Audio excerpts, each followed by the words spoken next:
saging. 1, 2, 3. 1, 2, 3. Go!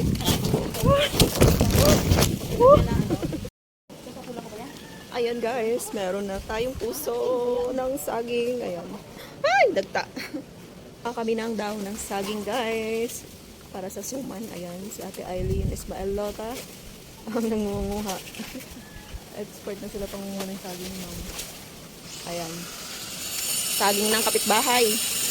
Mga tayo ng dahon lang. Pero pwede rin siguro yung puso. Pwede ba natin kunin yung puso ng kapitbahay? Bawal. Papagalitan tayo ng may-ari ng tanim. Sa dahon lang pwede. Ayan. Gagawa kami ng suman guys. Ayan. Medyo maraming sira na dahon. Konti lang yung kasi galing ng bagyo ba?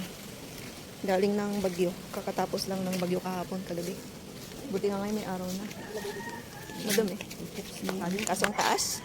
Wala kaming panungkit. Ayun o. Ayun o. Meron din ditong patola. Malawak. Maganda dito, malawak yung nila area. Ay, walang bunga. Ayan, patola. Walang bunga. Siguro na-harvest na. Super taas ng dahon. At ayan, ready na tayo sa ating suman. Medyo maraming dahon kailangan natin kasi 1 kg yung lutuin namin. Pinasuyo namin kay Ate Eileen kasi meron siyang e-bike. Ayan, ang hangin. O, ayan na. Ayan na si Mama. Hello po. Mukha kaming daw ng saging. Kasi nagsuman tayo. Suman. Yung puso. Yung puso o yung daw ng saging. Mayroong puso ng daw ng saging. Ayun. Ang taas ng puno.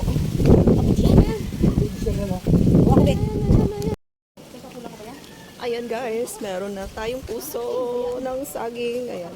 Ay, dagta. Ayan, fresh na fresh yan. Masarap to kinilaw. Kinilaw or salad na puso ng saging. Ayan, thank you so much. Ate Eileen Ismael at Talabon. Ayun. Puso ng kapitbahay. Ninakaw namin.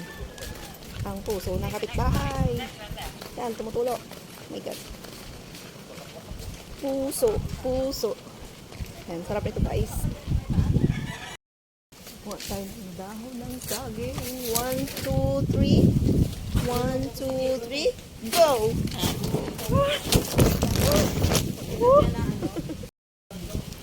So, ayan guys. Hihimay-himayin na yung dahon ng saging. Kasi medyo malayo pa yung bahay namin. Doon pa sa kaya ayun, hihimayin na siya dito. Or, pipiliin na yung mga hindi sira na dahon. Para, di ba? Hindi na kami maganunda na ng basura. Ayan. Thank you so much sa pag-help kay Tatay at Ate Eileen. Ayan.